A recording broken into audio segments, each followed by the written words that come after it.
is we were talking about the walk, right? And I think we were talking about reactivity cases and stuff like that. And you mentioned at one point, the walk is not your primary form of exercise. You always push people to like off leash, right?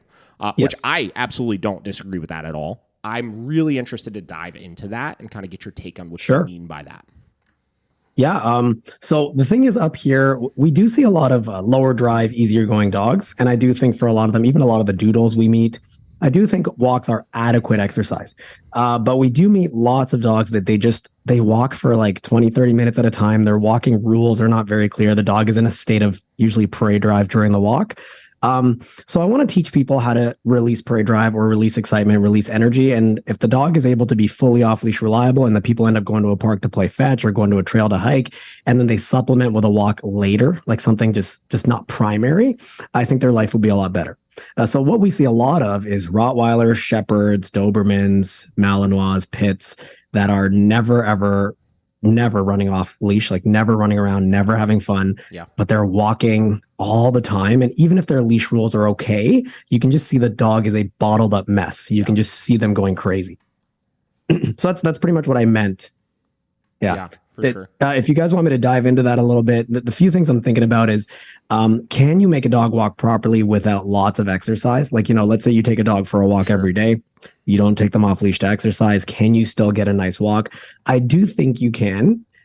But I think your walking rules need to be clear. I think you can't be confusing the dog. The dog can't be assuming they're just going to meet dogs on a walk, because I think they'll build an excitement and you'll have a really hard time containing it. So we find it's easier to teach people expel everything first, take the dog out to play in the morning, take the dog out to the yard, and walk usually supplementary. But there are some people, again, they don't really want to do the off leash. They're just too scared, and walking is their only option. I completely agree with you. That was one of the big things we talked about last time, is with the reactive cases, like so many of them, like you're just asking them to contain it so much all the time, which just kind of creates that ticking time bomb. So let's say hypothetically, right, you have a new client that comes in, right, Rottweiler, whatever, really reactive, struggling with everything, right? And we know a part of that solution is going to be giving this dog the freedom to be able to just like run and express themselves and, let some of that energy out. But let's say they live in, getting into individual situations, they live in an apartment situation, they don't have a big yard that they could let the dog run around in, stuff like that. How would you, as you're working through the program with the dog, like what would some of the early stages of giving that dog those outlets look like? Yeah, that's a great question, because we see this situation all the time. High drive dog in the city. Yeah. Like, what do you do? The second the dog gets out of its condo, it's walking. Like, there's no park. Yeah. So what we always do is we always tell them, look, if you're going to go for a walk, if you have to go for a walk, if it's mandatory, let's at least make sure the walk is not building the dog's frustration, building the dog's drive. Let's make sure the walk rules are clear so the dog isn't confused. And let's say you're going to walk to a park, right? Or let's say you're just going to walk to a field where you can play tug.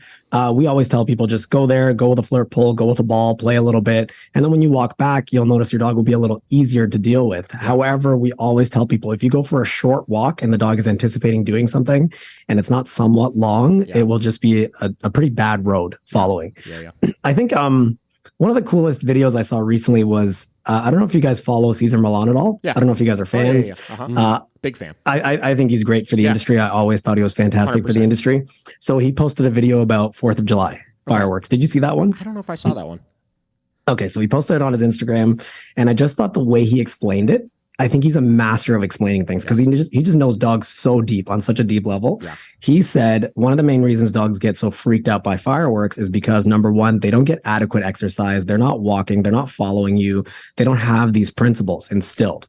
Right. And then we take these dogs and we go to parks, and they're exposed to fireworks, where in nature, if the dogs were free, they would be running around all day anyways, because they have to hunt for food, scavenge. So they'd be tired. And if they ever needed to, they can run and hide under something if there was a firework or a thunderstorm or a loud noise. So they're stimulated. They've used up all their energy. They've ran around for probably a couple hours, but they also have a potential flight option. Now, what we do as humans, we take the dog, we don't give them any exercise. The dog has no clue how to run from the noises, and they're trapped in a house or they're taken on a leash, and they absolutely flip out. And the way he explained everything, I thought was so fantastic, but he also explained the walk as a focused activity. So I thought it was a great video. Everyone should check it out if they follow him. Yeah. Hell yeah. That's really cool. And ironically, the noise phobias and stuff is something else that I had as a talking point, because obviously we just got by 4th of July. I don't know if you guys, do fireworks and stuff like that to celebrate our 4th of July or anything. So we have Canada Day. Canada Day is 3 days before you guys. Awesome. Yeah. All right. So you just got done getting through all that too. So noise phobias is really interesting, right? Because you just kind of mentioned, right? Like in nature, right? The way he explained it, dogs can run and hide from something, right?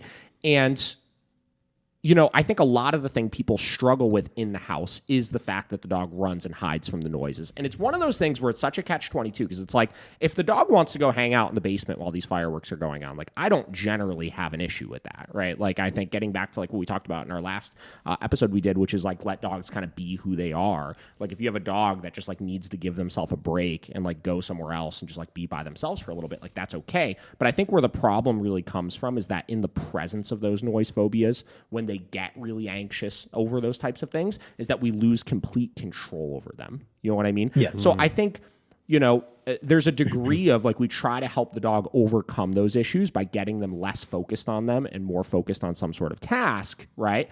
But at the same time, you kind of play this fine line of then you're taking away their flight option, right? Which could sometimes, if they can't overcome that hurdle, increase the anxiety towards the situation, right? So how do you view working through things like noise phobias or fireworks, or do you have like an approach you generally take with that stuff? Yeah, honestly, great question. When it comes to noise phobias, there are theories and then there are things that I like to test. So the theory would be that if a dog has a noise phobia, you should work on it and hopefully everything gets fixed. And the way a lot of people work on it is they would play firework noises on their computer. They would bring the dog outside while fireworks are going on, which the sound is not replicatable. It's so loud, right? So it's very hard to train for that scenario. So I find directly working on it is not productive. I've always found directly working on noise, the dog will start thinking, oh my goodness, my owner is bringing me in front of these fireworks again. Like, they're crazy. They're playing firework noises at home. I'm never safe. Yeah. Right. But I think it's a very deep rooted issue of the dog not feeling safe with the owner. And I'll tell you why I came up with this theory. Every single time we have fireworks, right, in Canada. Yeah. So July 1st, we have fireworks. We have them on Victoria Day. And I don't know, there might be another day, but I can't remember. Sure.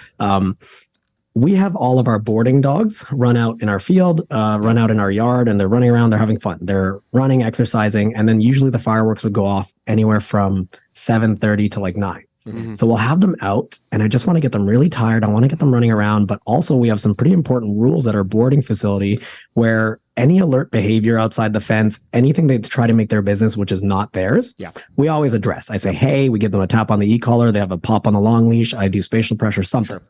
We always tell them, snap out of it. Don't worry about anything outside the fence. And what ends up happening is when we see fireworks on these days, since the dogs feel so safe under our care, since we tell them, don't be alert, don't think about it, we find that even when there are fireworks, they literally don't care. Yep.